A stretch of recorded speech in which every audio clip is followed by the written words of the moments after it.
श्री स्वामी समर्थ. जय जय स्वामी समर्थ.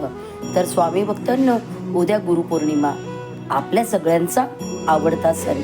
तर उद्या सर्वांनी नक्की केंद्रात जा, स्वामींना नारळ व खडीसाखर अर्पण करून त्यांचं विधिवत पूजन करा व त्यांना सांगा की आमचा शिष्य म्हणून स्वीकार करा. त्यानंतर स्वामी चरणांसमोर दोन्ही हात वर करून पायाच्या पंजावर उभे राहा आणि मोठ्या निश्चयाने स्वामींना सांगा की स्वामी, तुम्ही माझे खरे गुरु आहात. तर असे हे तुम्हाला 3 वेळा करायचे आहे. गुरुपौर्णिमेच्या दिवशी गुरु उजळून घ्यायचा असतो. तर त्या दिवशी सर्वांनी सेवेकऱ्यांकडून विधिवत पूजन करून गुरु उजळून घ्या.